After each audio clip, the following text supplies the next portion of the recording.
bonjour à tous. Voilà, nous sommes avec vous jusqu'à 14h. Nous sommes en direct de Canal 10, de RHT et de C10 FM. Aujourd'hui, on parlera dans un instant de l'éducation, particulièrement de l'éducation et de la pandémie, puisque vous savez qu'il y a une grève aussi aujourd'hui au niveau français et en Guadeloupe, elle n'a pas été très suivie. Les chiffres du rectorat, 14%, chiffre pondéré. On va recevoir dans un instant le secrétaire général du SPEG Campus, j'ai envie de dire, étudiant et professeur d'université, Frédéric Girardin avec nous. Bonjour. Bonjour. Merci d'être avec nous. Ensuite, on aura Claude-Henri Saint-André, l'assistant technique de la CCIG. Avec lui, on parlera de l'emploi, mais surtout de la façon, justement, parce que son intervention, c'est sur le problème de l'accompagnement de la création d'entreprises. En ce moment, c'est quelque chose de particulièrement important. Sandy Sky, comme tous les jeudis, sera avec nous pour sa chronique S2M. On verra des choses pas mal, vraiment pas mal. Et puis, un peu plus tard, nous aurons Fiona Cancel, qui est chargée de communication et de community manager de Cap Excellence, et viendra expliquer aux étudiants de BTS comme ce qu'est la communication au quotidien chez elle. Et puis, on va terminer avec Nathalie Chevron et Marianne Tovo de la CRES. On parlera effectivement d'une entreprise, puisqu'on parle beaucoup depuis quelque temps de l'économie sociale et solidaire. La directrice de la CRES sera là, ainsi que la responsable de l'association En Nous Aussi. Voilà le sommaire. Sinon, l'actualité, je vous l'ai dit, présentation des ambitions de la SARA. SARA, c'est celui qui vend le pétrole, qui diffuse le pétrole en Guadeloupe et l'essence. Le point Covid, comme chaque mercredi, à la préfecture. On verra Madame Denix, elle est encore là d'ailleurs. Et puis les parents d'élèves sont un peu perdus face à tous les protocoles, leurs réactions. Voilà un peu ce qui fait la une de ce ZCL News. Merci encore d'être avec nous. Et je vous le dis, ce matin, grève dans l'éducation au niveau en France, elle est moins importante qu'on croyait, puisque on avait annoncé le chiffre de 75% de grévistes, semble-t-il, d'après le ministère de l'Éducation nationale français. Il n'y aurait pas eu plus de 30% en Guadeloupe. En tout cas, le chiffre est de 14%. Et j'ai avec moi, je vous l'ai dit, le secrétaire général adjoint du SPEG, chargé de l'enseignement supérieur et de la recherche. Il s'agit de Frédéric Girardin. Frédéric, merci d'être avec nous. Oui, vous êtes venu parce que vous avez sorti un document, appel au bon sens, à la prudence et à la responsabilité pour contribuer à éviter une nouvelle hécatombe en Guadeloupe. Alors, de quoi il s'agit exactement? Il s'agit d'appeler les autorités et les collègues et les étudiants à prendre conscience de la dangerosité de la vague Omicron qui est en train de nous frapper. Jusqu'à présent, les mesures de protection sont surtout des mesures de protection individuelles qui ont été développées à l'université, c'est-à-dire masques, gel, distance de sécurité. Mais nous avons des défaillances structurelles, notamment sur le pôle Guadeloupe, avec un nombre important de bâtiments administratifs et d'enseignement qui sont mal aérés ou peu aérés. Oui. Or, une des caractéristiques de Omicron, par rapport à Delta et les précédents, qui est très volatile. C'est hyper volatile même. C'est qu'il est hyper volatile, mais il est hyper contagieux.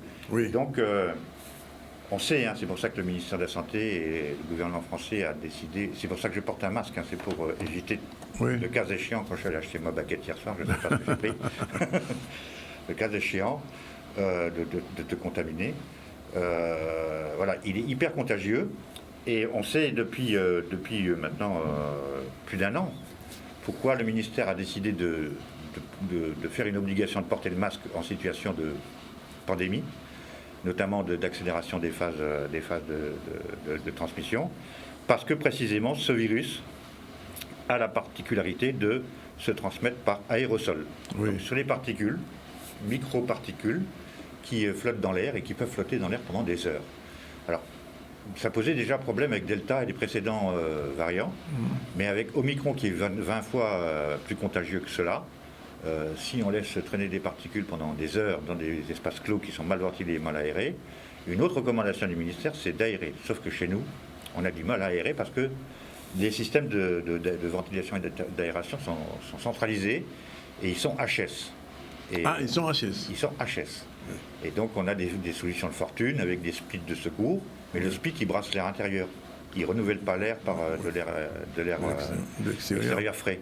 Il brasse l'air intérieur, donc Donc il augmente encore la dangerosité de la situation. C'est pour ça qu'on en appelle à la prudence, à la responsabilité, parce qu'on sait aussi, on l'a vu, on a des témoignages, on sait aussi qu'on a un certain nombre d'étudiants qui, soit au moment des examens qui se font en présentiel, soit à la reprise des cours qui se font en présentiel ou en partie en présentiel, se savent cas contact ou se savent contaminés, mais ne veulent pas perdre le bénéfice d'un cours ou le bénéfice d'un examen et ne veulent pas se porter à la session de substitution qui sera organisée, dont on ne sait pas à quelle date, puisqu'on ne sait pas quand est-ce que la pandémie prendra fin. Donc, mais alors, quelle est la parade La parade, c'est penser aux autres en même temps que vous pensez à vos parents, à vos grands-parents, à vos amis et à votre voisinage. Oui. Comment on dit, ne pas venir sur le campus? Dans ce cas-là, vous êtes cas contact, vous êtes cas avéré. La consigne, c'est de ne pas venir sur les campus et d'aller au plus vite consulter un médecin. C'est quelque chose que les autorités publiques, dans ce traitement bureaucratique de la pandémie, oublient de dire. C'est-à-dire que chacun a une physiologie qui est différente, chacun a un parcours de soins et de santé qui est différent, chacun a des comorbidités ou pas, qui lui sont propres. Et donc, il est important qu'un médecin puisse faire l'évaluation, y compris de l'infection, et des modalités prophylactiques ou des modalités de soins à prendre en fonction des uns et des autres. Et non pas de nous convoquer, nous dire administrativement, va faire une queue devant une pharmacie pour avoir un truc antigénique, dont on sait en plus que ils sont pas fiables. Les scientifiques nous disent que si, c'est fiable, sauf qu'ils détectent l'infection quand elle est là, 3 jours après les tests PCR. 3 jours après, parce qu'ils sont moins sensibles que le test PCR. Et en plus, si le ministère vous dit, on comprend la colère des organisations syndicales qui ont déposé un préavis de grève en France, quand le ministère vous dit, un jour, faites du testing, faites 3 remontées avec déclaration sur l'honneur des parents, comme quoi les enfants ne sont plus infectés ou ne sont plus infectés, et qu'en 3 jours de temps, ou en 4 jours de temps, on est passé du test PCR jusqu'au test, à l'autotest qu'on achète en supermarché. L'autotest, il est encore moins sensible que le PCR, que l'antigénique qui est entre... voilà. Donc, nous, ce que nous craignons, c'est que il y avait urgence à réagir et à parler de prudence et de responsabilité pour éviter une hécatombe, le renouvellement d'une hécatombe. Alors, j'ai cru comprendre en écoutant le président de l'université que la situation n'était pas catastrophique, qu'il n'avait jamais eu de cluster sur le campus, toutes les mesures étaient prises. Alors, j'ai envie de dire info et tox. Comment vous dire ça? C'est une information qui était vraie pour les vagues précédentes, qui n'était pas Omicron, qui n'était pas aussi contagieuse. D'accord. Donc c'est une information qui tient compte du fait que les enseignements étaient, pour la quasi-totalité d'entre eux, en distanciel jusqu'à la rentrée de janvier. Oui. Donc c'est sûr que c'est difficile de faire un cluster quand tout est en distanciel. Il n'y avait que quelques enseignements pour les masters ou pour les licences pro qui se faisaient en présentiel, mais avec des petits effectifs. D'accord. Je dirais une quinzaine ou une dizaine d'étudiants qu'on pouvait répartir de manière suffisamment espacée dans les salles pour les accueillir, sachant que toutes les salles étaient inoccupées. Donc on peut comprendre qu'il n'y ait pas de cluster dans ces conditions-là. Oui. Mais depuis, la doctrine a changé. C'est-à-dire que pour le second semestre qui s'annonce là, ce que vous ne dit pas le président, c'est que c'est vrai, on n'a jamais eu de cluster. Mais ce n'est pas pour une raison de laisser la libre détermination aux doyens et aux directeurs de composantes que d'organiser en présentiel ou pas leurs enseignements sous réserve de respecter les mesures individuelles. Ça n'enlève rien à la nécessité d'aérer les locaux si on remet plus de personnes dans les salles.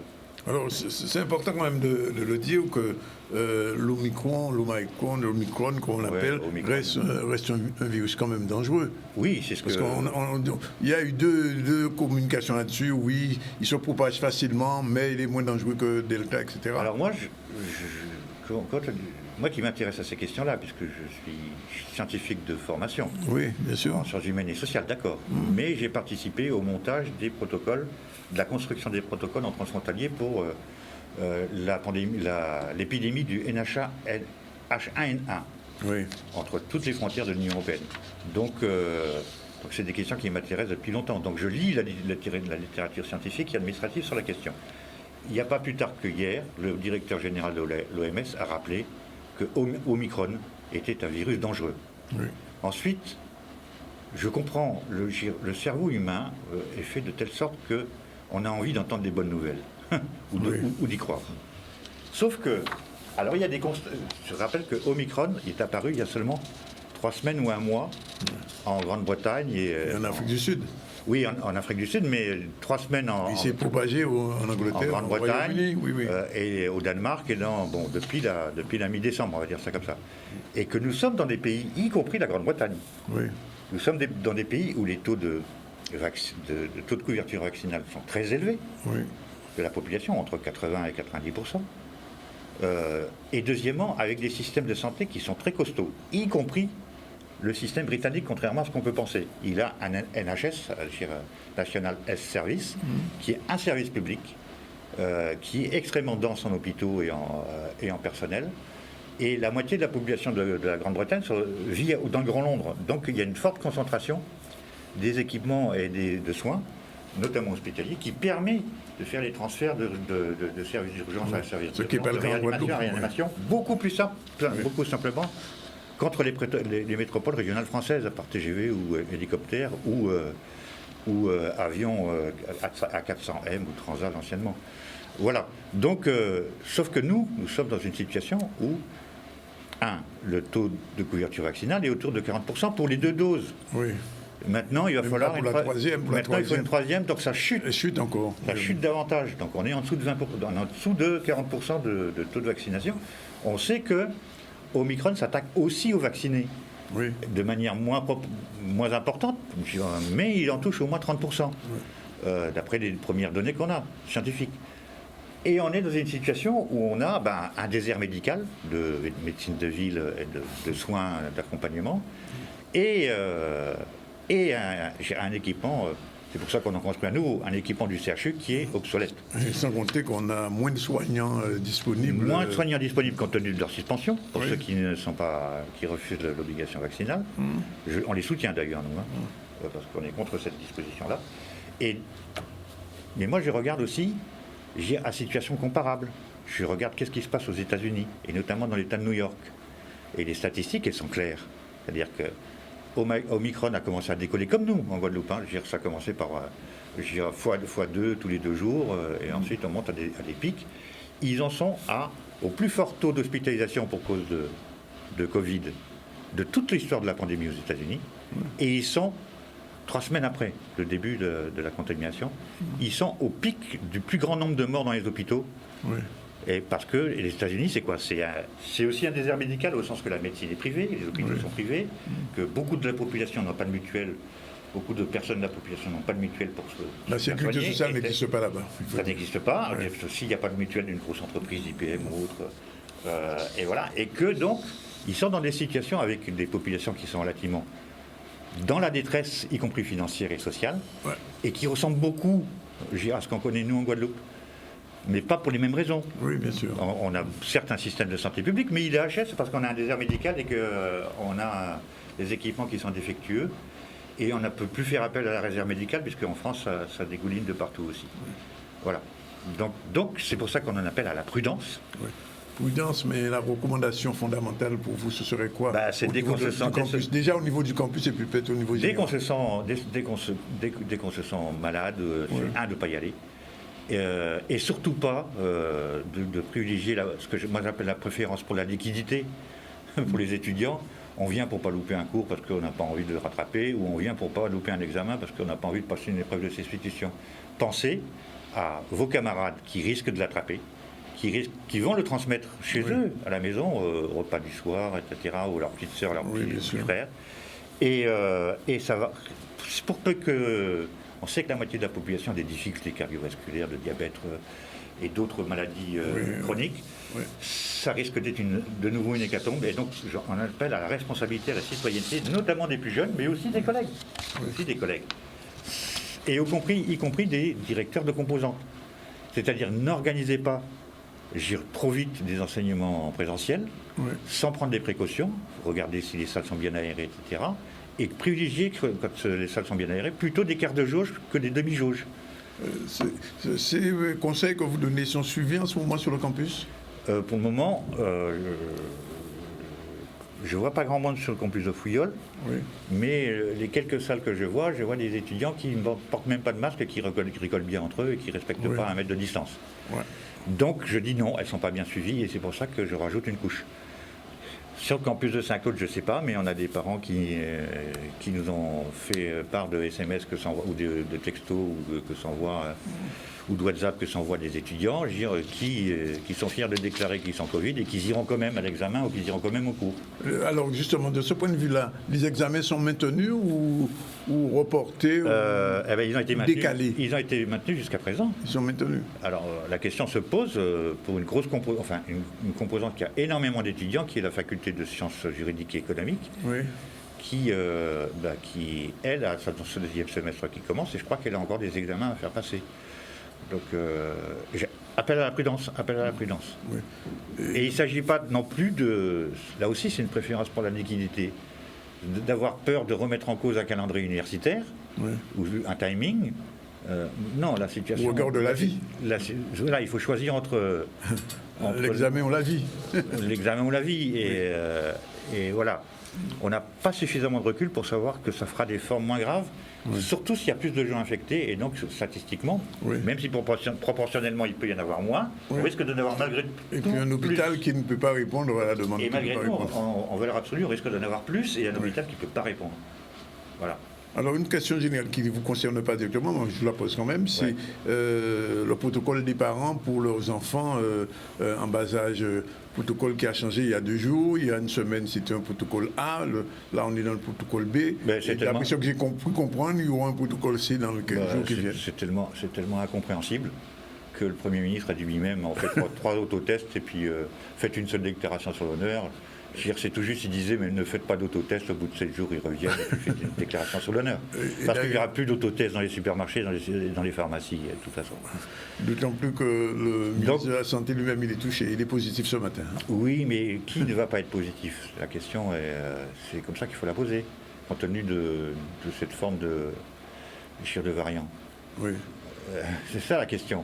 Et la question, c'est comment éviter au maximum que les personnes les plus fragiles soient impactés. Oui. Et il ne faut pas penser qu'à soi, parce qu'on est en bonne santé, on fait du sport, on est jeune, ou on l'a déjà eu, ou on a été vacciné. Non, il faut penser à tout le monde, et c'est ça qui est important, surtout dans notre situation. C'est l'appel que le SPEG SUP lance. Je suppose que le SPEG général, c'est la même position. On lance le même, puisque... C'est le même, oui. Oui, le même. On demande à ce qu'il y ait des discussions pour voir avec les autorités, y compris les autorités locales, les communes, et, les lycées, etc., comment on organise les moyens de protection sanitaire. Oui.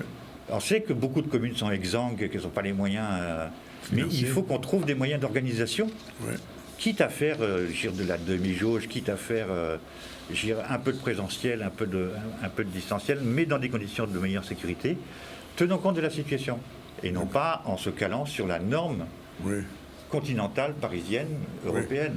Made in France, comme on dit. Oui. Un dernier mot. Made in Europe, en l'occurrence, c'est pas que la France. Mais... Le 20, vous êtes en grève aussi, l'OSPEG?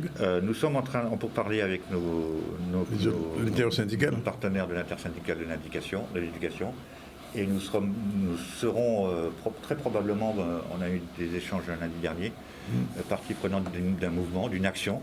Alors, quelle forme ça va prendre une grève ou pas, ou d'autres formes, une grève et d'autres choses. Oui.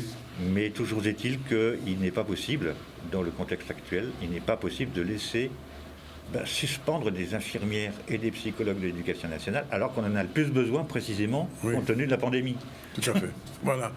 Merci Frédéric Girardin du SPEG SUP. Il est 12h53, tout de suite l'actualité. Présentation des ambitions de la SARA. La SARA, c'est votre pourvoyeur d'essence, de pétrole, etc., etc. Ici en Guadeloupe, on sait les prix à la consommation n'ont pas beaucoup baissé, au contraire. Et donc la SARA a tenu hier à faire une conférence de presse pour donner un peu sa vision de 2030 pour 2022. L'augmentation du pétrole et de l'essence vient de se faire. On regarde ce reportage de Maxime Morel. À tout de suite. Ok. C'est maintenant qu'il faut commencer à agir. Il faut commencer à agir à la fois pour permettre de continuer à produire et d'anticiper sur la décroissance des produits carbonés et permettre de réfléchir et de commencer à mettre en place les vraies solutions de demain, les tester, les rendre plus performantes de façon à ce qu'en 2030, on soit vraiment prêt avec des solutions économiques qui soient acceptables pour les populations. Dans les tiroirs, c'est pas de secret, c'est rien de révolutionnaire. On essaie seulement, en tant qu'entreprise de taille moyenne, de faire des choses qui soient applicables et réalistes relativement rapidement. C'est la mise en place de mix énergétiques associés entre le photovoltaïque, la biomasse, l'énergie, la production de biométhane également, ou encore de l'hydrogène. Je comprends qu'à partir d'un certain stade, le prix des carburants est expliquer pourquoi ça devient inaudible, parce qu'on dépasse un seuil, et j'en suis désolé, j'en suis le premier désolé, puisque je fais également faire le plein à la pompe, mais juste rappeler, et surtout ne pas se tromper de combat. On essaie de trouver des solutions pour aider, mais la solution miracle n'existe pas, puisqu'on dépend essentiellement du prix du baril. Ensuite, grâce, et encore une fois je dis bien grâce au décret Lurel, les prix sortis SARA sont fixés, ce que vous ne trouverez pas ailleurs dans un monde. Donc 3 centimes, 0,03 euros sur 1,67 € ou 1,49 €, ce n'est pas ça qui va changer la face du monde. Encore une fois, il faut trouver des solutions à côté pour, à mon avis, faire face à ce seuil d'acceptabilité des prix du carburant. Quand nous avons besoin et quand nous aurons besoin de jeunes Guadeloupéens et de les former également, bien sûr qu'on va les embaucher, qu'on ne se privera pas de les embaucher. Ce sera un plaisir, ça fait partie de notre mission, encore une fois. Voilà, on est une société industrielle et la beauté, en tout cas c'est ma vision de l'industrie, c'est que l'industrie c'est de la technique et c'est surtout de la technique autour d'êtres humains.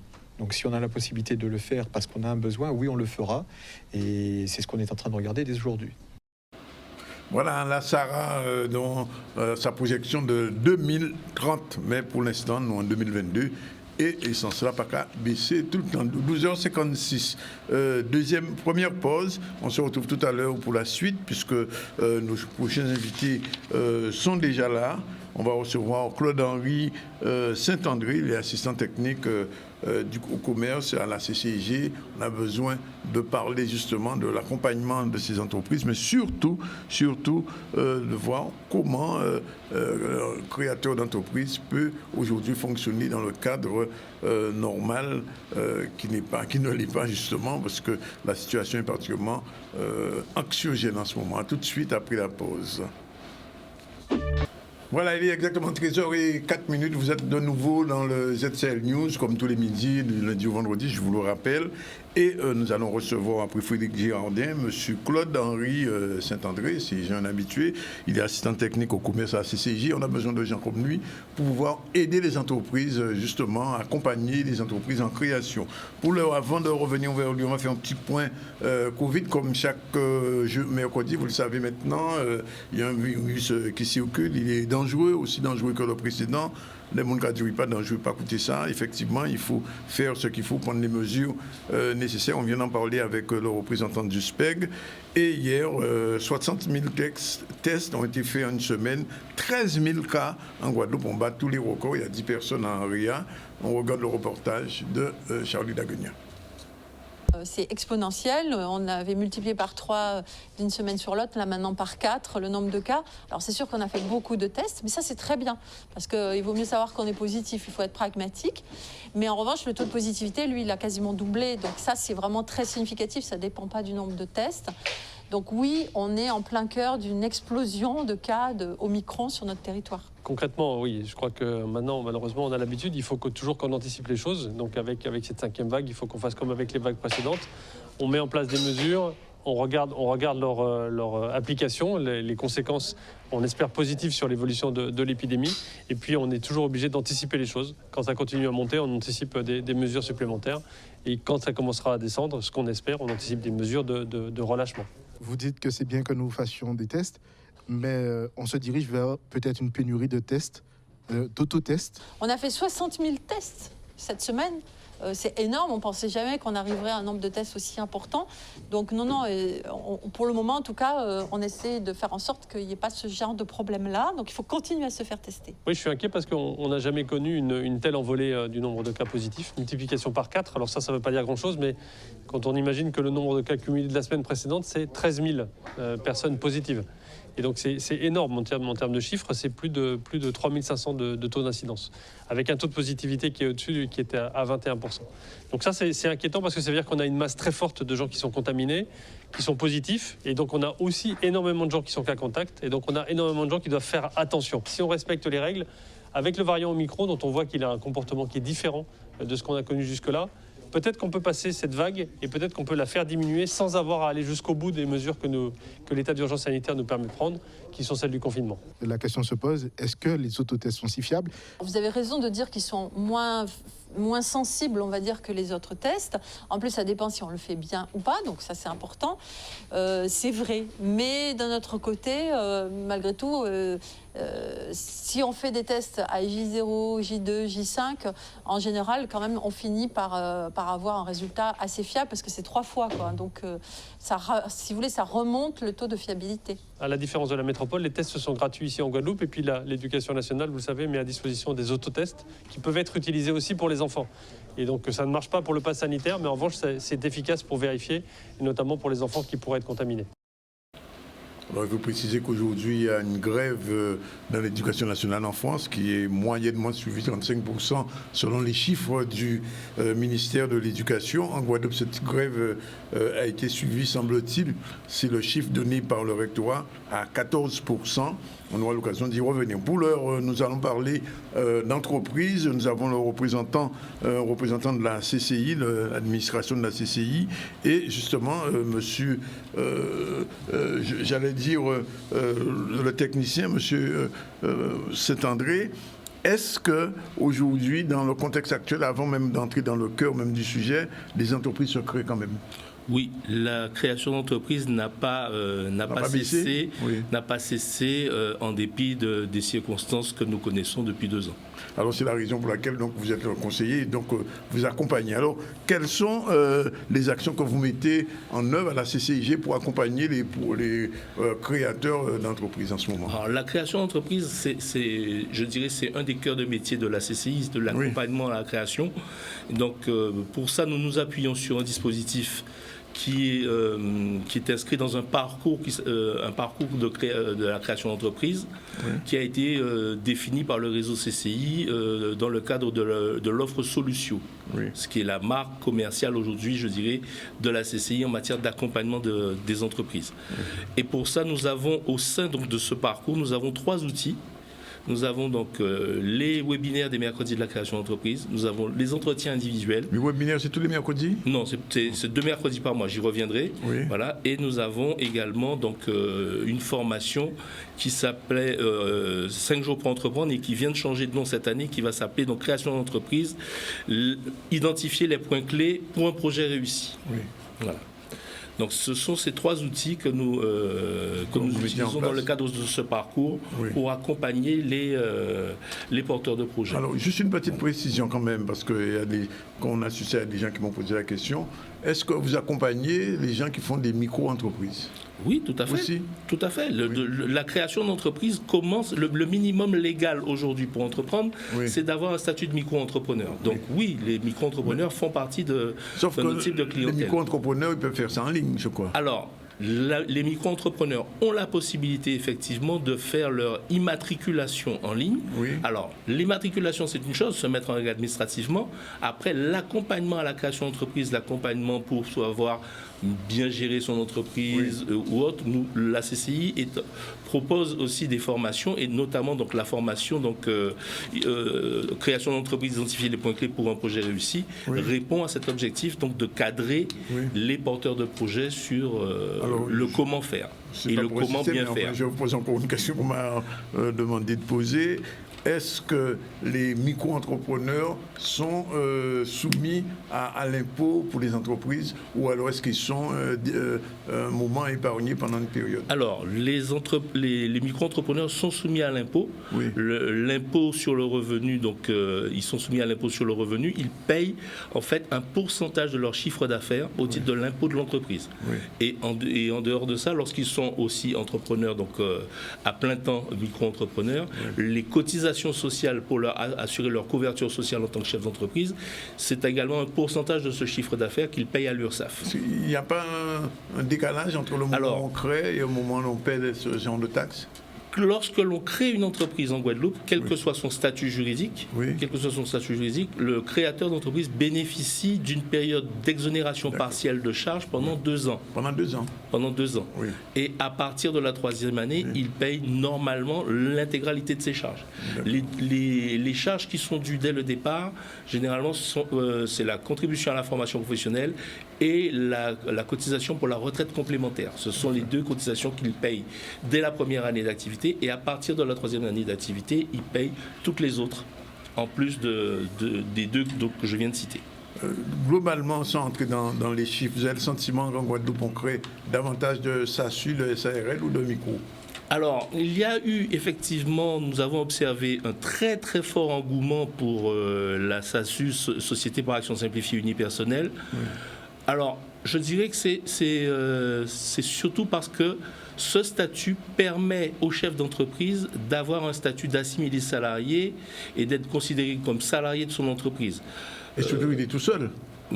Tout en étant seul dans son entreprise. Oui. Cependant, cette SASU répond aussi à un certain nombre d'exigences que toutes les entreprises ne sont pas prêtes à remplir. C'est-à-dire que il y a un niveau de performance économique qui est à prendre en compte, puisque un président de SASU, lorsqu'on est dirigeant d'une SASU, on a le statut de président pour sa fonction. Un président de SASU est considéré par la loi comme un directeur général de société anonyme et donc comme un cadre supérieur. Et donc il cotise assez cher à la sécurité sociale. Quand il est salarié de sa SASU. Voilà, de sa SASU, il cotise au-dessus du plafond de la sécurité sociale. Donc c'est pas un avantage. Donc c'est pour ça que c'est un statut qui est adapté, je dirais, à des entreprises très performantes. D'accord, voilà. De haut niveau, quoi, pratiquement. Alors, pour revenir aux 5 points et à la solution, comment faire pour y participer? Alors, comment faire pour participer? Donc, quand un porteur de projet veut participer au webinaire des mercredis de la création, il faut qu'il se rende sur le site de la CCI, sur le portail de la CCI. Oui. Dans la partie, donc, trouver ma solution, il va identifier le webinaire des mercredis de la création d'entreprise pour accéder à un formulaire dans lequel il va renseigner et il va choisir la date de webinaire qui lui convient. C'est un webinaire, comme je disais, donc, qui a lieu 2 fois par mois, donc 2 mercredis par mois, de 9h30 à 12h. Oui. Et ça se passe donc via Zoom. Oui. Donc le client, lorsqu'il est inscrit, il reçoit un premier mail qui lui atteste qu'il est bien inscrit à la session de son choix.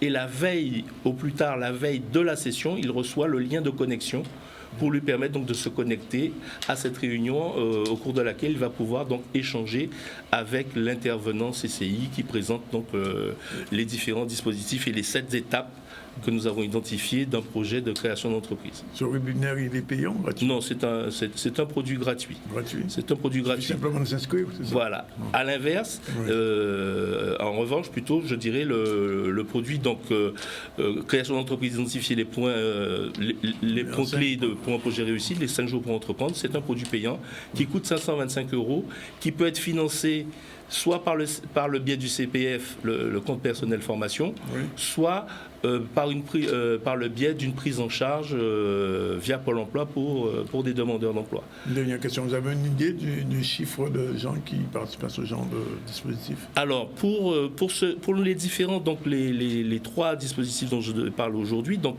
en rendez-vous individuel, nous avons aussi des rendez-vous individuels. Dans le parcours, le client qui a participé à un mercredi de la création doit avoir un entretien préalable avec un conseiller pour pouvoir valider avec lui l'intérêt qu'il aurait à faire la formation 5 jours.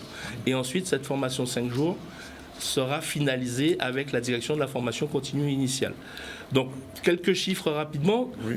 En termes d'entretien individuel sur l'année 2021, nous en avons eu environ 500 entretiens individuels pour un peu plus de 260 participants à nos webinaires des mercredis de la création.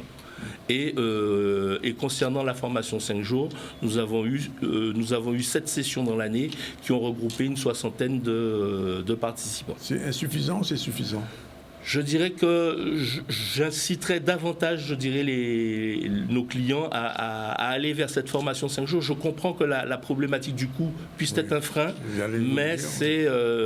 mais compte tenu donc des compétences à valider que permettent sa formation, il s'agit d'assurer la cohérence de son projet avec son marché, de parler de stratégie marketing et commerciale, de stratégie financière, de stratégie juridique, fiscale et sociale et d'identifier des indicateurs de pilotage. Tout ça, c'est ce que propose cette formation 5 jours. Et je pense qu'un chef d'entreprise bien préparé, c'est un chef d'entreprise qui se donne davantage de chances de réussir. Donc, qu'ils viennent à la CCI, qu'ils n'hésitent pas à solliciter l'ensemble des conseillers création donc de l'espace entreprendre. Nous sommes à leur écoute, nous sommes là pour les orienter, les guider, les accompagner dans cette réussite. Bien, écoutez, monsieur Saint-André, on vous remercie pour cela et je rappelle donc les numéros de téléphone 0590 99 14 90 et 0590 93 77 41. Il y a même un troisième, 93 77 34. Voilà. Alors je ne donne pas. Ce sont les numéros des trois conseillers, le dernier étant le mien, mais les trois conseillers de l'espace entreprendre. Oui. Et donc il y a l'adresse email, donc création. Vous donnez quand même l'adresse email en ce moment. L'adresse email, l'adresse email, oui, on recevra, on traitera les mails. D'accord. Voilà. Bien. En tout cas, je vous remercie. 13h17. Merci à vous. Tout de suite, la chronique de Sandy Sky, le SDM, le jeudi. C'est parti pour Sandy. C'est le SDM. Bonjour, Sandy. Bonjour, Danick. Les fêtes se sont bien passées? Très bien, très bien, merci. Alors, qu'est-ce qu'il y a en programme aujourd'hui? De belles choses, mais avant de parler de programme, justement, je profite de cette occasion, Danick, pour souhaiter aux téléspectateurs, donc les fidèles de Canal 10, à l'équipe, mais également à toi-même, une excellente année 2022. Et je te souhaite moi de la santé surtout, parce que sans santé, est-ce que là c'est santé ou bien c'est Sandy? Sandy, santé, voilà, tout ce qu'il y a de bon S. Et Sandy, aujourd'hui tu n'es pas seule? Ah non, je ne suis pas seule, Danick. Justement, alors aujourd'hui, je ferai un focus sur 2 de mes rubriques, donc Bon Plan et Actu Showbiz. Je ne suis pas venue seule, figure-toi, Danick. Je suis très bien accompagnée aujourd'hui. Visiblement, hein, avec une star, visiblement. C'est ça, je suis avec DJ Lord Up. Bonjour. Bonjour. Ça va? Oui, entre stars, ça va. Oui. Ah oui, on est stars, on est dans les étoiles, il n'y a pas de problème, nous allons voler. Alors, c'est parti pour le bon plan d'abord? Oui, alors, avant tout, donc, je tiens à te dire merci, Lord Up, merci pour ta visite. Alors, reste bien au chaud, assieds-toi bien. Je suis confortable. Très bien, parce que je vais revenir vers toi dans quelques instants. On dit que le meilleur, toujours pour la fin. Voilà, donc sans plus tarder, je vais entamer le point bon plan. Donc ça pourrait t'intéresser, Lord Up également, toi Danick, et surtout vous, chers téléspectateurs, puisque je vais vous faire découvrir ou même redécouvrir un site magnifique où j'ai eu le privilège de passer une formidable journée. Alors, si je vous dis, messieurs, bon plan, base nautique, équipe de ouf. Oui. Vous devinez, vous répondrez quoi? Non, j'essaie de trouver, mais on peut en trouver. J'ai pas encore trouvé. On trouve pas? Ça me fait penser à Charlie Jet. Ah bah oui! Ah oui, bien sûr. Charlie Jet. Of course. Alors moi, franchement, tu connais, Danick? Oui, quand même. C'est si bon. C'est pas resté beaucoup jeune. Ouais. Donc franchement, c'est le bon plan, c'est mon coup de cœur, Charlie Jet. Et rassurez-vous, pour ceux qui ne connaissent pas, Charlie Jet, c'est une base nautique située à Ferry. Danick. Voilà, dans la belle commune. Voilà, on connaît. Quand même. Et un chez mon pas en bas. Ah Bravo, d'accord. Donc, dans la très belle commune de Déhay. Donc, Charlie Jet a ouvert ses portes en 2007. Donc, on parle bien de 15 ans d'activité. Hein. Donc, il est connu, la base nautique est connue et reconnue par beaucoup de personnalités publiques, mais également des artistes de la Caraïbe. Et si vous aimez les montées d'adrénaline, sachez que Charlie Jet propose une pléiade d'activités à sensations fortes. D'accord? On va voir ça. On va voir ça. Donc, c'est l'overboard, le jet ski, le jetpack. Qu'est-ce qu'il y a encore? Il y a tellement d'activités chez Charlie Jet. Et moi, j'ai tout testé. Donc, je vais vous laisser visionner tout ça en vidéo, puisqu'il explique très bien son concept. Et comme ça, vous pouvez voir un petit peu le résumé de ma journée fabuleuse à Charlie Jet. Donc, on va visionner ça. On y va.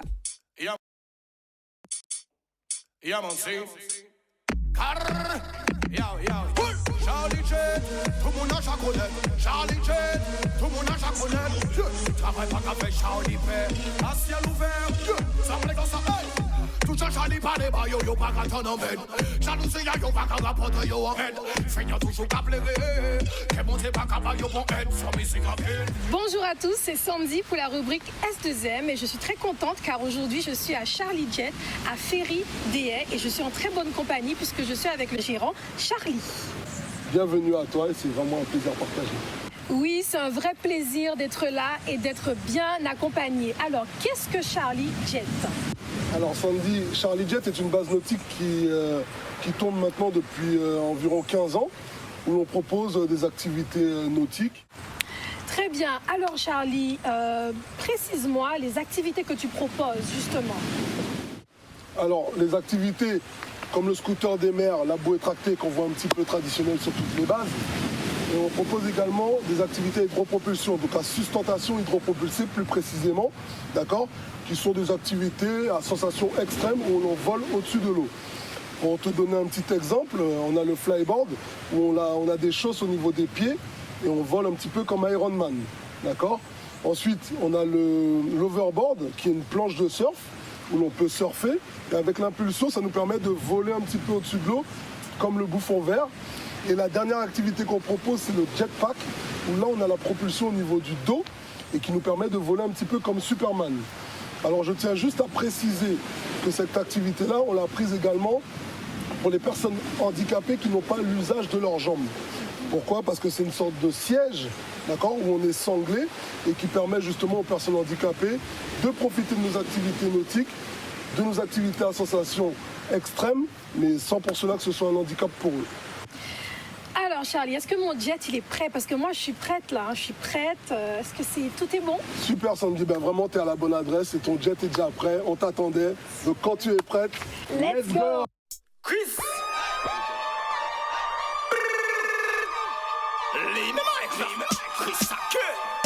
Yo, Charlie Jet. Charlie c'est un big bad, entrepreneur guada. Tout le monde a fini pour qu'il a Charlie Jet est toujours éca. Exécution épicée qu'on sale t'es pas belle, mais belle la vie, belle service impeccable. Qui c'est jet ski, jetpack, overboard, flyboard, nous avons Charlie Jet. Purchase your tracks today. Si you bata bla pour why, you get only home qui veut porter high. Écoute son là, qu'elle dit voilà pour why. Pas mané moi why, toujours dit le souci du détail. Si vous pas connaître Charlie, ou peut pas de bail. Si you bata bla pour why, you get only home qui veut porter high. Écoute son là, qu'elle dit voilà pour why. Pas mané moi why, toujours dit le souci du détail. Si vous pas connaître Charlie, ou peut pas de bail. Nous connaissons Charlie Jet, sensation forte, ouais dans la tête. Tous les jours, si bateau déclassé la fête. Charlie Jet en mettre, limite là, ta téléphone, des en limite. Tout un problème, Charlie toujours été toi, you lovely. Open every day, so let me know when you're ready. Got one in my eye, got one in what I said. Black man on the Merci Charlie, c'était super, vraiment sensation forte. C'est top, franchement merci. Comme je te le dis Sandy, c'était vraiment un plaisir de te recevoir. Et je te souhaite encore plein de bonnes choses et de longues durées pour les rubriques à suivre. Tu es la bienvenue quand tu veux. Hein. Merci Charlie. En tout cas, n'hésitez pas à contacter Charlie au 98 40 43. C'est un portable de réservation. Sinon, je vous invite à nous suivre et à vous abonner à l'Instagram Charlie Jet. Et après, vous nous suivez sur les réseaux. Le site internet charliejet.com.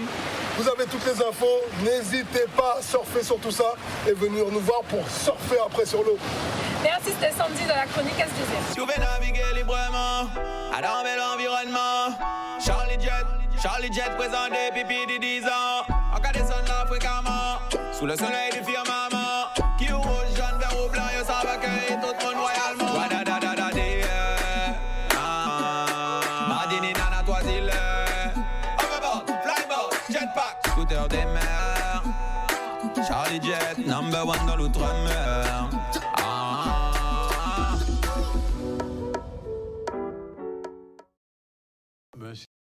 C'était extraordinaire ça. Hein? Non, mais nickel, vraiment. Alors déjà, quand je regarde la vidéo, ça me donne envie d'y À tout retourner. le monde, hein, à tout le monde a envie. Alors pour un petit peu énumérer à nouveau les activités que Charlie Jet propose, donc c'est l'overboard, scooter des mers, jetpack, bouée tractée, flyboard. Oui. Donc ce sont vraiment des activités à sensations fortes. Et rassurez-vous, puisque que vous ayez le permis bateau ou pas, vous pouvez bénéficier, profiter plus ou moins de ces activités, puisqu'elles sont très bien encadrées, et ce, par un moniteur diplômé d'État, autrement dit, à pas biter à perle. Biter à mon la carré, pas de chocage. Donc, voilà, c'était vraiment le bon plan du week-end, très bien accueilli. C'est uniquement le week-end qui fonctionne. Non, voilà. Moi, j'ai pu participer un week-end. En tout cas, j'ai été invitée le week-end, donc j'ai passé la journée là. Et quand tu as des plans comme ça, tu penses à personne d'autre? Ben écoute, faut pas mettre tout le monde cibité quand même. Ah, d'accord, ok. Donc, non, mais là, je t'ai présenté le concept et puis tu peux t'y rendre. Donc à suivre. À suivre, voilà. Donc, très important, vous pourrez suivre toute l'actualité de Charlie Jet via ses différents réseaux sociaux, Facebook ou Instagram, Charlie Jet. Il a également un site internet d'Annick qui est très bien fait et il est souhaitable de réserver à l'avance. Donc, prenez de quoi noter puisque je vais vous communiquer les coordonnées de Charlie Jet. Donc, c'est le 0690 98 40 43. C'est noté. Voilà. OK. Alors, deuxième plan de ce... Actu Showbiz. Oui, Actu Showbiz, bien sûr. Actu Showbiz, voilà, directement Actu Showbiz. Alors, la star du jour, c'est qui? Voilà, donc nous y sommes puisque cette rubrique Actu Showbiz est dédiée à un artiste que je reçois aujourd'hui, du nom de DJ Lord Up. Oui. Donc, DJ Lord Up, avant d'entamer, de parler de ton actu du moment, nous, on aimerait bien connaître qui est DJ Lord Up. En tout cas, moi, de ce que je vois, que j'entrevois, en tout cas sur les réseaux sociaux, je vois un mec qui est bien dans ses baskets, quoi, un gars qui est bien, qui est un gars joyeux, qui communique la joie. Dis-nous tout. Ben c'est ça, hein, c'est toujours la joie. Hein. Donc DJ Lord Up, DJ de Sainte-Anne, Sainte-Annais, Sainte-Anne-Saint-Pays. Et voilà, je suis DJ depuis assez longtemps, une quinzaine d'années à peu près, je pense. Et j'ai travaillé avec Sadik, avec beaucoup d'artistes. J'ai fait beaucoup de shows, de première partie de concerts, etc. J'ai travaillé sur des radios et je suis parti en formation il y a peut-être 3-4 ans à Paris et j'ai fait une formation d'ingénieur du son et j'ai eu mon bachelor et j'ai fait un mémoire sur la musique de la Guadeloupe et j'ai été major de ma promotion. Et du coup, voilà, et là, je reviens pour vous présenter un beau titre. C'est ça, justement, j'y venais, Lord Up. Seba, très belle collaboration avec la pétillante Métiès. Est-ce que tu peux nous dire quelques mots? Parce que je suppose que Danick ne connaît pas. Fais découvrir à Danick Seba. Tu connais Danick? Métiès, est-ce que Danick connaît? Alors, dis-nous. Il connaît quand même. Tu connais quand même? Métiès, oui, quand même. Non, mais j'allais te poser une question. Qu'est-ce qui marche en ce moment sur tes platines? Alors, en ce moment, c'est un petit peu couvre-feu. Oui, mais en ce moment, en général. Oui, mais en général, en ce moment, la tendance, c'est plus afro, c'est soca. Afrobeat. Afrobeat, soca. Et bon, on essaie toujours de mettre un petit peu de zouk parce que le zouk, ça nous appartient. Oui. Donc, c'est pour ça que j'ai vraiment voulu faire ce titre avec Métiès pour essayer de montrer que même les jeunes, on peut continuer à faire notre musique, en fait. Absolument. Voilà, je pense que c'est important de pouvoir s'exprimer aussi dans le zouk. Juste une petite parenthèse. Oui, alors justement, te poser la question. En ce moment, l'événementiel un petit peu sous pause. Sur pause, après, il y a toujours certains événements qui arrivent plus ou moins à se faire par rapport aux restrictions. Donc, mais c'est vrai que c'est compliqué depuis le début, en fait. Hein. C'est comme les restaurateurs. Donc, c'est quand même un secteur qui est difficile. Et on essaie de s'en sortir comme on peut. Et voilà, hein, c'est toujours l'espoir. On se dit, on continue, on essaye de faire autre chose. Et c'est là aussi où il faut réfléchir à innover. Donc on s'adapte en fait, on est obligé. Et deuxième chose, quel type de matos qu'il faut aujourd'hui pour être un bon DJ? Oh là là, c'est la question à 3 milliards. Non, Oui, en vrai, c'est pas. C'est mon avis perso, c'est pas vraiment le matos, c'est la culture musicale. C'est la culture musicale d'abord? Ouais, ça veut dire que quand tu connais la musique, tu aimes la musique, franchement, le matos, c'est en second plan. Oui. Tu peux avoir le gros matos que tu veux, mais tu connais rien à la musique, en fait, ça sert pas à grand chose. Donc voilà, c'est la culture musicale, c'est ce que j'invite les jeunes à justement. Aimer en fait, aimer la musique, découvrir d'autres musiques, parce qu'on écoute toujours les mêmes choses en général. Donc, tu m'as dit tu passes c'est ça dit que et voilà alors. C'est Saint-Anne aussi. Ah bon, non mais je t'ai déjà dit Saint-Pays. Ok. Super. Alors, à quand les premiers lives? Puisque, alors moi, je pense que ce titre-là, ça va vraiment bien déchirer quand même en live. Est-ce que vous avez déjà prévu? Vous avez déjà quelques dates? Est-ce qu'on doit sortir notre agenda? Qu'est-ce que vous avez prévu vraiment en termes de live? Est-ce qu'il y a déjà des dates? Ben voilà, encore une fois, on revient à la même problématique, c'est que même si on essaie de s'adapter, de trouver des dates, en plus ça prend du temps d'organiser. C'est ça. Sauf que du jour au lendemain, il y a des restrictions.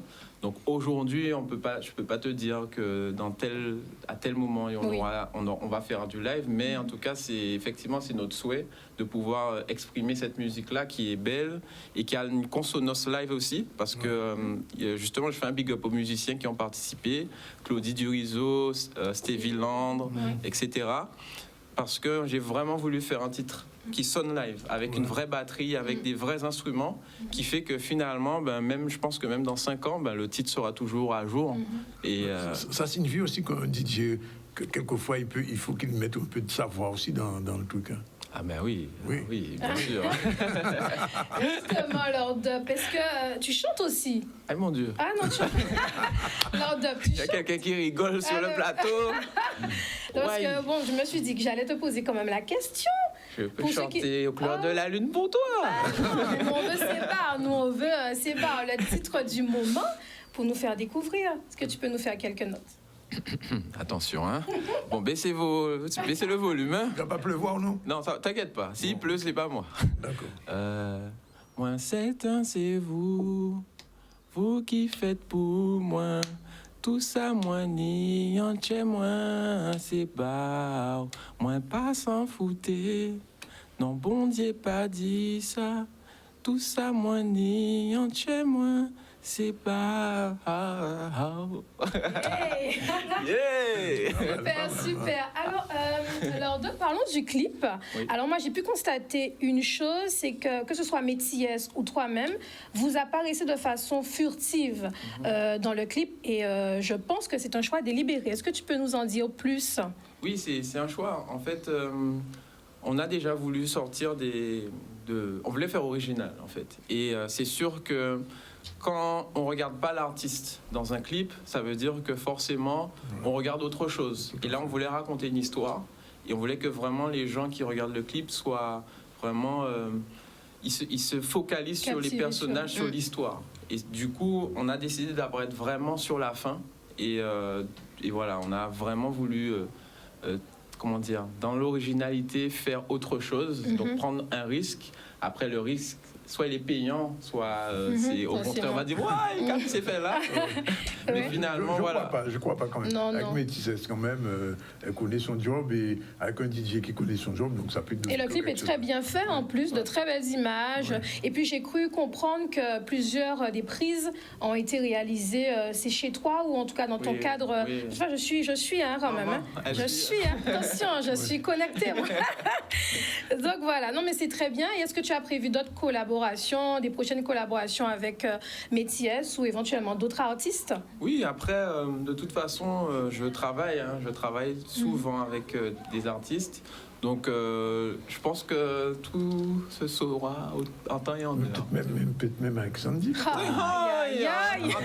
Parce que moi aussi, je m'informe. Ça peut arriver. On s'informe, oui.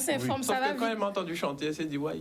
Non, c'est pas vrai. Je vais la faire un live ici, on en parle encore. Voilà. suivre. Voilà.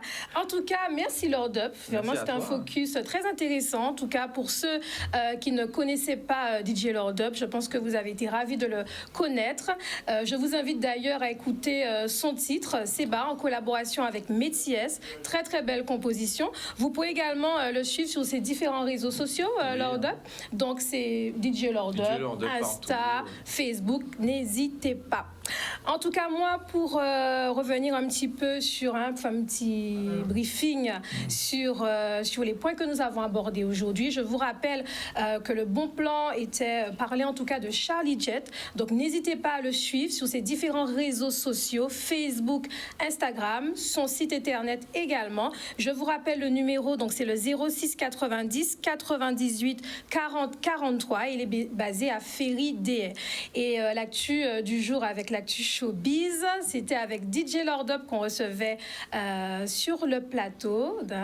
Vraiment encore merci Lord Up d'être venu. Je te souhaite vraiment encore de très belles compositions avec de très bons artistes. En tout cas, je te fais confiance sur le choix de tes prochaines collaborations, de ce que tu vas produire avec ce qu'on a vu. Déjà, là, ça promet. Ça promet pour la suite. Merci Sandy. Le SD Mag est fini pour aujourd'hui, mais on te retrouve dans une quinzaine de jours. Dans une quinzaine de jours. Le programme est déjà en route. Il est déjà blindé. Donc il est blindé. Donc justement, retrouvez toute l'actualité de la chronique via Instagram et Facebook, chronique S2M.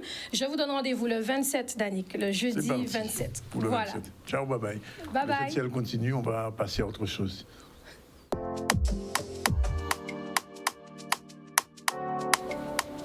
Voilà, il est déjà 13h37, deuxième pause. On se retrouve tout à l'heure avec nos deux prochaines invitées. Je dis deux prochaines, parce qu'il s'agit de Nathalie Chevron, qu'on connaît déjà. Bonjour. Bonjour. Directrice de la CRES. Et Marianne Tovo. Bonjour. Bonjour. Une association qui s'appelle En Nous Sorti. C'est ça. En deux mots, c'est quoi En Nous Sorti? En Nous Sorti, c'est une association de lutte contre l'exclusion. D'accord, ok. À tout de suite après la pause. Voilà, il est 13h40. On va recevoir, comme tous les 15 jours, la presse, la directrice aussi, Nathalie Chevron, qu'on connaît maintenant. Bonjour, Nathalie. Et bonne année, quand même. Eh bien, merci. Bonne année à tout le monde. À toute l'équipe de la presse, à Nadège et à tous ces gens qui viennent nous voir chaque année et chaque semaine. Et aussi, surtout, aux gens qui sont dans l'ESS. Très important, l'économie sociale et solidaire. Et justement, aujourd'hui, on va recevoir quelqu'un qu'on va saluer tout de suite. Madame, bonjour. Bonjour. Je retrouve le nom, Marianne. Voilà, Marianne Tovo, responsable de l'association En Nous Sorti, une association qui sert à la réinsertion, c'est ça? Oui, on accompagne différents publics vers l'insertion sociale ou professionnelle. On va y revenir dans un instant. Alors aujourd'hui, l'accompagnement à l'emploi dans l'ESS, c'est bien ça la thématique, c'est parti. Alors, quand on parle d'emploi et d'insertion dans l'ESS, de quoi on parle, Nathalie? Alors, déjà, en premier lieu, je vais rappeler que l'économie sociale et solidaire, c'est plus de 10 200 salariés, ce qui représente 10% des emplois en Guadeloupe, c'est-à-dire que plus d'un emploi sur 10 en Guadeloupe est exercé au sein d'une structure de l'économie sociale et solidaire. Et donc, par essence, de par les valeurs de l'ESS, ces emplois favorisent l'inclusion, que ça soit, donc facilite l'accès à la culture, au sport, à la finance, à la santé et également à l'emploi. Et quand on parle aussi donc emploi, insertion et ESS, ça renvoie à des notions d'accompagnement et de soutien, des actions en fait d'accompagnement et de soutien que mènent les structures de l'ESS justement en faveur des personnes très éloignées de l'emploi. Et je pense par là, par exemple, aux structures d'insertion par l'activité économique et également les entreprises adaptées telles que les ESAT. Alors justement, vous êtes venu avec une personne qui rentre exactement dans ce cadre. Tout à fait. Donc effectivement, nous sommes aujourd'hui, nous partageons la chronique avec l'association En Nous Sorti, qui est adhérente à la CRES et qui mène des actions en faveur de l'insertion des personnes très éloignées de l'emploi dans le sud Basse-Terre. Et donc je rappelle effectivement que c'est une structure de l'ESS, l'association En Nous Sorti, par son statut associatif. Donc elle a un mode de gouvernance démocratique, elle a une utilité sociale, comme on vient de le voir, et puis elle fonctionne sur un principe de placer en fait l'humain au cœur de l'activité et non pas d'être dans une recherche de profit à tout prix. Alors, Marianne Tovo, rebonjour. Dites-nous un peu votre association, la présentez un peu. Alors donc l'association En Nous Sorti lutte contre les inégalités, contre les situations d'exclusion. On peut très bien intervenir dans les prisons, dans les collèges, auprès de personnes en situation d'addiction. Mais dernièrement, depuis 2 ans, on a aussi ouvert un espace de coworking, le Fort Coworking à Basse-Terre, qui permet d'accompagner des personnes éloignées de l'emploi ou des personnes vraiment en lien avec l'emploi à la création d'activités. Et dans cet espace-là, on essaye de mixer au maximum les publics. C'est-à-dire qu'on peut très bien créer un binôme entre un entrepreneur aguerri qui a déjà créé plusieurs entreprises, qui a un passif avec lui, un passif positif avec lui, avec quelqu'un qui n'a pas encore créé d'entreprise, mais qui a besoin de créer une activité pour s'en sortir. Les entrepreneurs qu'on accompagne, on les appelle les entrepreneurs par nécessité, à l'opposé des entrepreneurs par opportunité.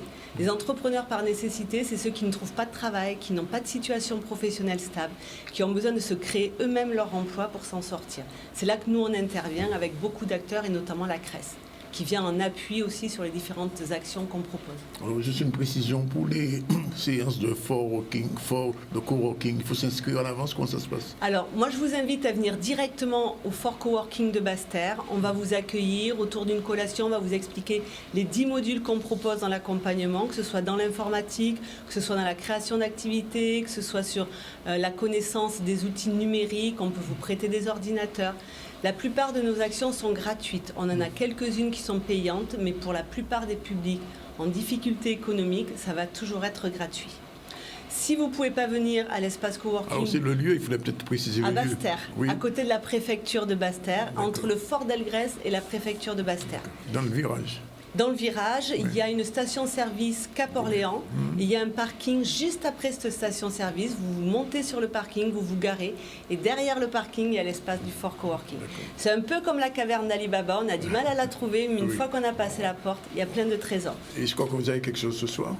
Oui, ce soir, on a un événement en ligne par rapport au couvre-feu.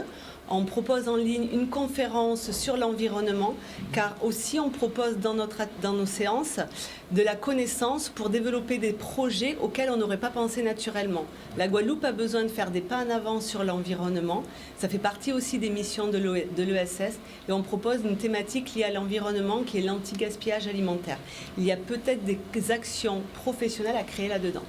Donc ce soir, c'est à 18h. 18h. Alors il y a un lien Zoom pour pouvoir y participer, mais je vous invite sinon à appeler au 81 95 38, le Fort Coworking. 81 95 38. C'est un fixe ou un fixe. Un fixe, oui. Et après, il y a un portable, le 74 35 00.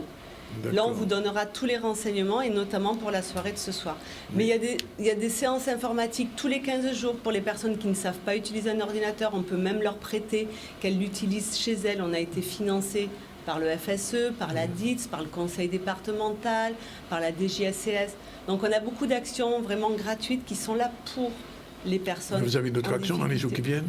Oui, alors dans les actions dans les jours qui viennent, j'ai le 21 janvier le repas entrepreneur qui permet à des personnes qui veulent créer leur entreprise de rencontrer des serial entrepreneurs, des personnes qui ont créé leur entreprise et recréé et fait évoluer.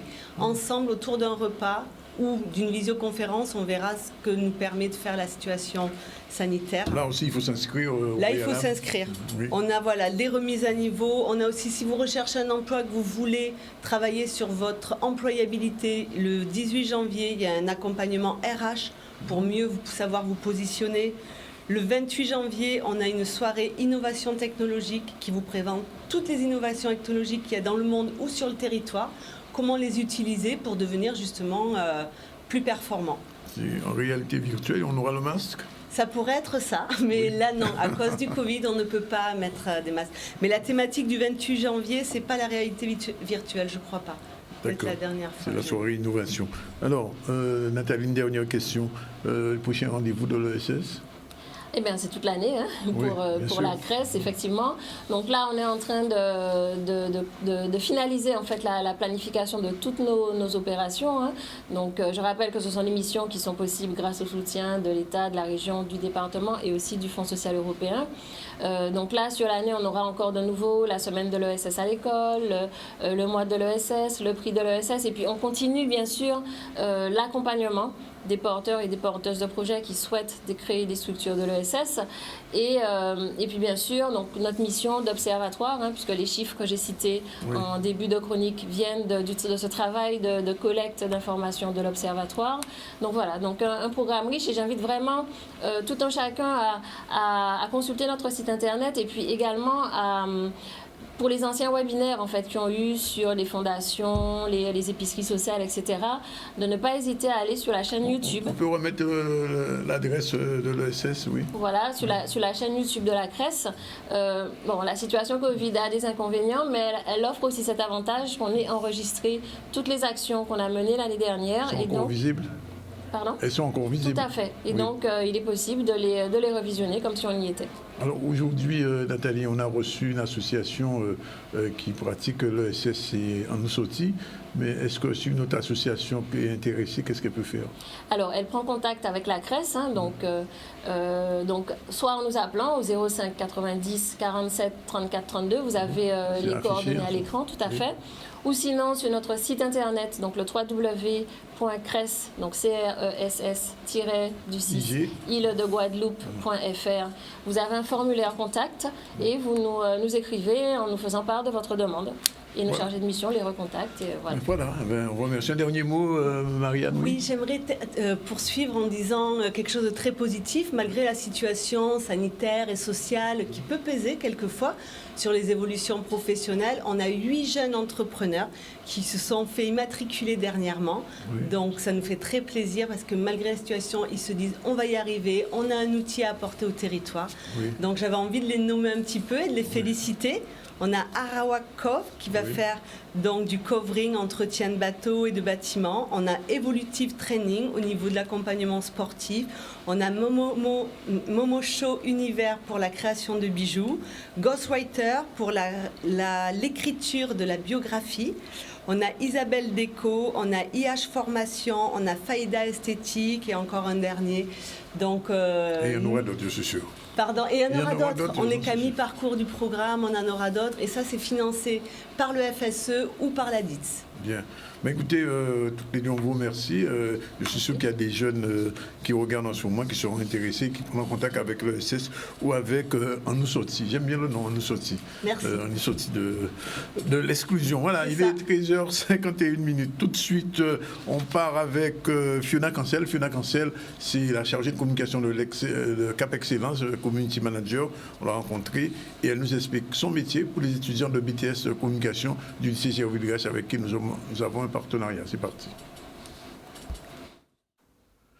Bien voilà, comme tous les jeudis, nous l'avons dit, nous recevons donc une chargée de communication, puisque avec notre partenariat avec le lycée Gervais-Villiers, on forme justement les étudiantes en BTS et futurs communicants de demain.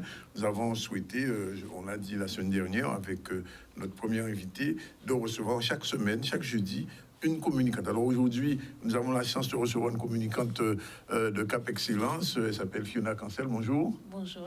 Elle est chargée de communication à Cap Excellence dans une grosse équipe. On va en parler tout à l'heure. Mais avant, Fiona, la première question, pourquoi on choisit la communication? On choisit la communication parce que on a cette attirance vers l'événement, les gens. Je pense que c'est d'abord ça. Moi, j'ai choisi la communication par hasard. C'était pas du tout mon premier choix. Je voulais être interprète au début. Interprète en français, anglais ou Voilà, c'est ça. Oui. Donc, j'étais partie faire des études en Martinique et je faisais une licence en langue, littérature, voilà. Je voulais être bilingue en anglais, donc voilà, je suis partie à l'université pour ça. Et le mode d'enseignement n'était pas pour moi. Je pense que l'université, c'est pas pour moi. Moi, j'aime toucher à tout, etc. J'aime plus l'opérationnel que la méthodologie, je dirais. Oui. Du coup, je me suis lancée corps et âme dans une association étudiante, donc en Martinique. Et c'est là, en fait, que j'ai commencé à organiser mes premiers événements, des concerts, En tant que communicante. En tant que communicante, ah bon, voilà. Déjà comme ça. Comme ça. On dit blippement. Voilà, dans le bain direct, on m'a pas, j'ai pas été formée du tout. Il n'y avait pas de formation a priori. Pas du tout. Oui. C'était vraiment appeler les prestataires, essayer de il y avait quand même quelqu'un qui coordonnait le tout. Oui. Mais c'est vrai que j'ai eu ce poste-là entre guillemets d'un coup. Donc j'ai abandonné la licence en anglais, n'est-ce pas? Et c'est là que je me suis lancée vers la communication. Et à ce moment-là, vous retournez en études? Voilà. Oui. Voilà, donc j'arrête la licence et je pars en BTS communication, justement. Oui. En BTS communication, justement. Et, et voilà. Et là, j'apprends les bases de la communication traditionnelle d'abord et par la suite. Mais est-ce que ça signifie qu'en arrivant c'est à Gervillers, ça se passe? Le BTS, oui. Oui, au BTS Gervillers. Est-ce que ce que vous faisiez déjà de façon, entre guillemets, sauvage, je dis bien entre guillemets sauvage, correspondait à ce qu'on apprenait, que vous appreniez au lycée, en formation? Oui et non. C'est-à-dire que c'est beaucoup plus structuré. C'est beaucoup plus structuré. Vraiment, on apprend à organiser son travail et à plus faire les choses en one shot entre guillemets aussi. Hein. Oui. Donc voilà. Et donc cette formation va durer 2 ans. Cette formation a duré 2 ans, c'est ça. Oui. Alors, quels sont les premiers basiques qu'on apprend, qu'on entre en formation de communication? Alors, les premiers basiques, c'était vraiment la communication traditionnelle. Les médias étaient vraiment en première ligne. On apprenait vraiment le contact avec ça. On apprend aussi à mettre en place une stratégie de communication. Oui. Donc, voir les différents canaux à utiliser en fonction de tel ou tel événement ou telle ou telle promotion. Le plan média et le plan de communication, c'est des choses que j'ai appris à l'école, mais que j'utilise moins. C'est moins structuré. C'est moins structuré que quoi? Ouais, c'est pas. En fait, ce qu'on apprend à l'école, c'est vrai que dans la vie quotidienne, dans mon travail par exemple, j'utilise pas ça forcément de la même manière en fait. Oui, bien sûr, il y a une différence entre la théorie et la pratique, c'est ça? Exactement, exactement. Oui. Et j'ai aussi vu ça pendant mes stages, parce que j'ai fait quand même pas mal de stages pendant que j'étais en BTS. Oui. Et durant ces stages-là, effectivement, on nous montre à adapter ce qu'on apprend à l'école pour que ça soit de l'opérationnel, de l'efficience, vraiment qu'on soit efficace sur le moment. D'accord. Voilà. Alors, une fois la formation terminée, enfin les stages, etc., on entre en entreprise et on découvre le vrai monde de la communication. C'est ça. Oui. C'est ça. Alors, donc après mon BTS, moi j'ai continué. J'ai fait une licence après. Oui. C'est un diplôme européen que j'ai eu après et j'ai pris une option digitale. D'accord. Après tout cela, effectivement, on rentre dans le monde du travail et effectivement, c'est un autre monde, vraiment. Et donc, par exemple, on apprend aux étudiants qui nous regardent là en ce moment comment rédiger un communiqué de presse. Par exemple, c'est le basique, ça. Il faut savoir ça. Après, faire un dossier de presse, enfin, tous les outils du communicant, de la communicante. On va parler du digital tout à l'heure, mais les outils de base, communiqué de presse, dossier de presse, etc. Est-ce que, une fois arrivé en entreprise, on s'en sert au quotidien? Oui. On s'en sert vraiment au quotidien. On apprend vraiment la structure à l'école. Oui. On apprend la structure en formation. Donc, on sait qu'un communiqué de presse doit avoir un titre, doit avoir une date, etc. Il faut qu'il y ait une phrase d'accroche pour que les journalistes aient envie de relayer l'information. Donc, effectivement, on utilise vraiment ce qu'on apprend. Après, je pense que c'est au fur et à mesure que ça devient automatique et qu'on fait vraiment les choses tellement spontanément que c'est les bases qu'on a apprises deviennent ancrées dans tout ça. Alors, Fiona Cancel, il y a des étudiants de communication qui vous regardent, qui suivent le cours qui a sûrement évolué depuis, puisque ça fait quand même quelques années que vous avez suivi cette formation. Qu'est-ce que vous pourriez leur dire par rapport à ce qu'ils ou elles sont en train d'apprendre en ce moment au lycée? C'est une bonne question. Moi, je pense que je pense pas être le meilleur exemple, mais je pense qu'il faut vraiment être au fait de l'actualité. Je pense que c'est vraiment quelque chose d'important. Ensuite, vraiment, les cours, c'est vraiment apprendre les bases et adapter. Je pense que c'est la première qualité d'un chargé de communication, c'est vraiment l'adaptabilité, chercher des solutions, trouver un moyen de faire ce qu'on sait, servir ce qu'on doit faire. Je ne sais pas si je me fais comprendre. Alors, non, il faudrait bien expliquer ça, faire ce qu'on fait. Alors, c'est-à-dire faire ce qu'on sait faire. Alors, ce qu'on a appris donc à l'école, donc de le faire, mais de faire en sorte que ce qu'on a appris serve soit la promotion, soit l'événementiel, soit les réseaux sociaux, etc. Faire en sorte que tout ça s'imbrique et de manière à être super réactif, parce que je pense que ça aussi c'est une très grande qualité, et s'adapter à toutes les situations, les imprévus, etc. Alors, tout à l'heure, vous disiez être au fait de l'actualité. Une chargée de com, c'est quelqu'un qui écoute la radio, qui fait de la veille médiatique. Exactement. Mes journées commencent comme ça. C'est de la veille, que ce soit sur... alors moi, principalement sur les réseaux. Oui. Mais effectivement, avec la radio, la télé, tout ça. La presse écrite aussi? La presse écrite aussi. Et aussi.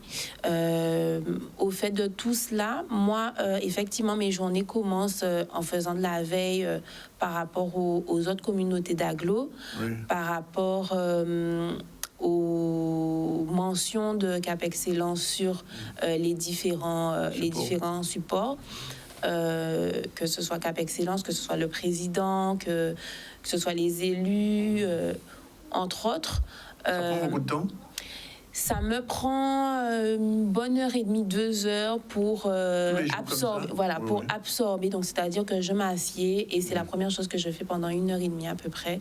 J'absorbe un petit peu tout ce qui a été dit dans la nuit, la journée d'avant. Voilà. Ça veut dire qu'il ne faut pas lâcher son portable?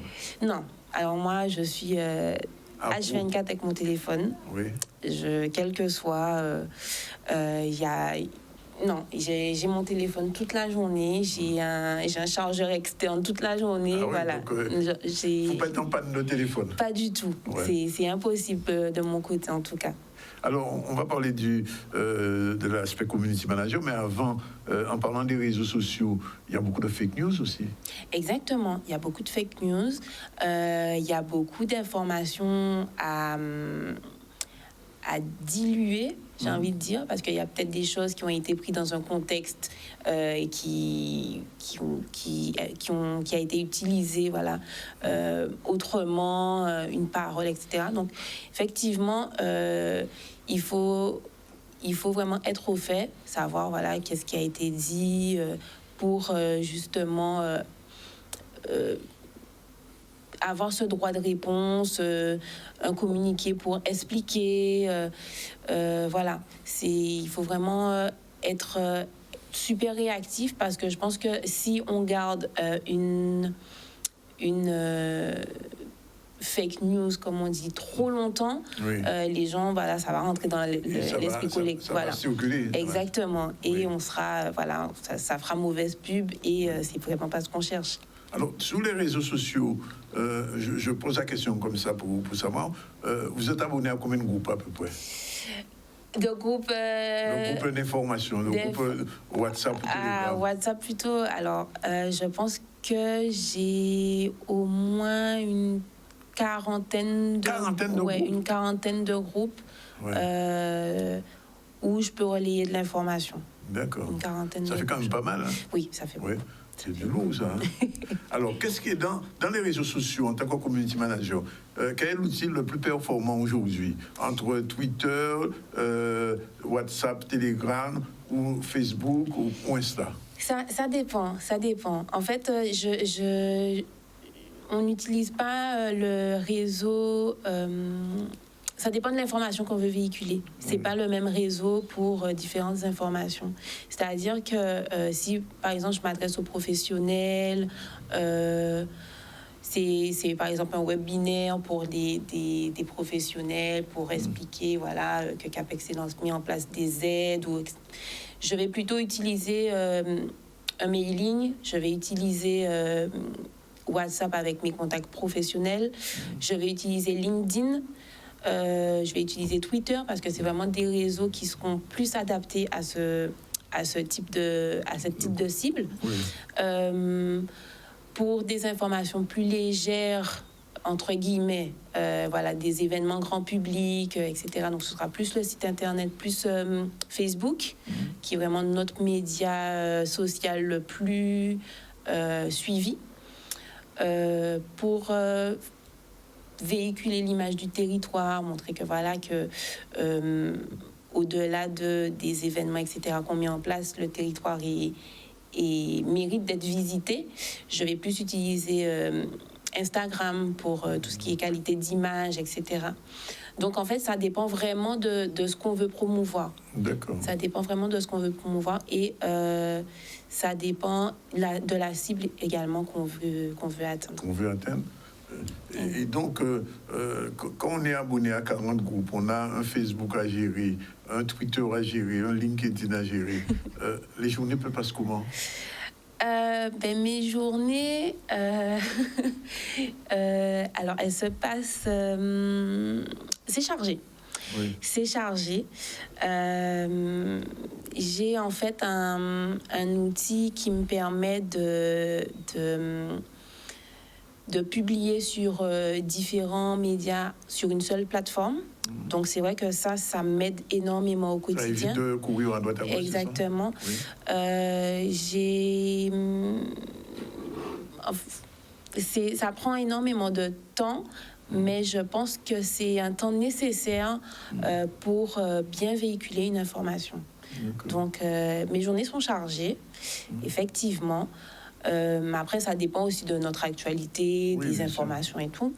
C'est vrai que dans les journées rush, entre guillemets, c'est compliqué. C'est quoi une journée rush? Une journée rush, c'est une journée où on a un événement, à promouvoir. Par exemple, dernièrement, on a eu Joie à Tradition. Oui. Le mois dernier. Donc ça, c'était vraiment une journée rush parce qu'il fallait gérer tout l'aspect événementiel sur notre stand institutionnel et gérer la partie médias sociaux où les gens qui n'ont pas pu se rendre à Joie à Tradition suivaient effectivement l'événement sur les réseaux. Voilà. Oui, donc ça demande toute une mise en place stratégique, etc. Exactement. Alors, autre chose, sur la stratégie de communication, comment ça se passe quand on est chargé de communication? Le responsable de communication définit une ligne qu'il faut suivre, etc. Comment ça se passe? Oui, c'est assez ça. Alors, j'ai une directrice qui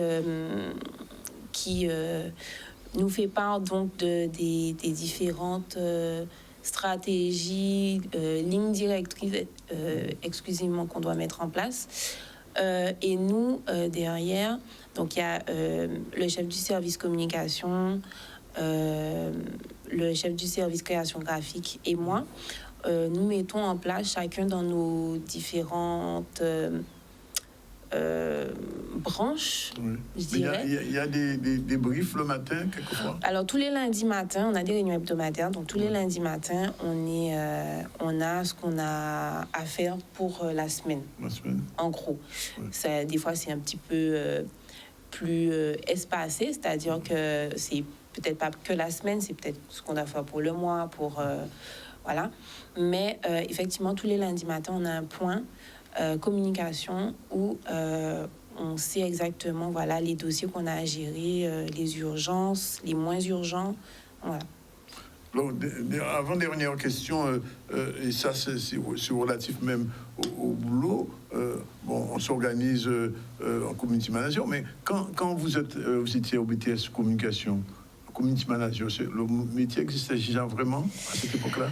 Je pense que le métier existait, mais il était très méconnu. Il l'est toujours d'ailleurs. Je pense que les gens ont encore du mal à se faire à l'idée que promouvoir de l'information, promouvoir des événements et véhiculer une information sur les réseaux, c'est un métier. Donc je pense que oui, il était connu, mais encore... il y avait des zones d'ombre. Oui. Et maintenant, ça s'éclaircit un peu? Ça s'éclaircit un peu. Maintenant, c'est vraiment mon travail. Donc, effectivement, et c'est le travail de beaucoup de personnes. Une stratégie de communication digitale fait aussi son effet sur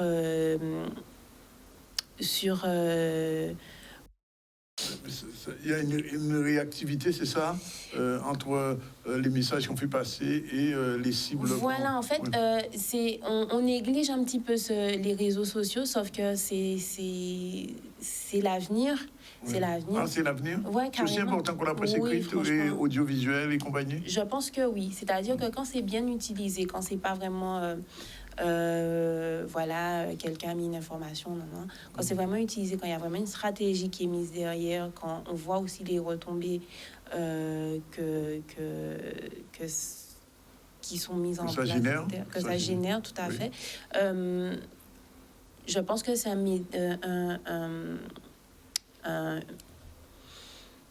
canal et une voie à vraiment exploiter. Exploiter parce que c'est encore trop méconnu, je pense, et effectivement ça mérite de l'être par rapport à effectivement les retombées qu'on a, les statistiques, etc. Je trouve que sur les réseaux on a vraiment beaucoup de choses Quel est, de votre avis, dans les réseaux sociaux, l'outil le plus performant aujourd'hui? Je pense... Globalement, quelle que soit la cible, c'est-à-dire que si on peut prendre Twitter, WhatsApp, Telegram, LinkedIn, le Facebook, quel est le réseau qui est le plus performant, qui touche plus rapidement et qui a de meilleures retombées dans l'utilisation quotidienne quand on est chargé de com? WhatsApp. WhatsApp, je pense. WhatsApp, pour avoir une information rapidement, que voilà, ça transfère. C'est même plus performant que le Facebook? Oui. Oui? Oui. Ouais. Et le moins performant? Non, je ne pense pas qu'il y a de moins performant. Il n'y a pas de moins performant? Non, il n'y a pas de moins performant. Oui. Mais je pense effectivement pour tout ce qui est réactivité, etc., WhatsApp est plus... et le canal à favoriser. Alors Fiona, on va terminer. Une dernière question.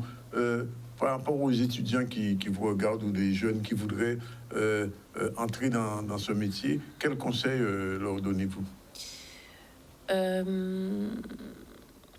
De croire en soi. Je pense que c'est quelque chose qu'on ne m'a pas dit parce que j'ai eu une expérience professionnelle avant d'être à Cap Excellence qui était difficile. Et c'est vraiment croyant en soi, en ses capacités, en se disant qu'on peut faire beaucoup plus et qu'on a les compétences pour faire beaucoup plus, qu'on arrive à se dépasser et à se rendre compte que voilà, on peut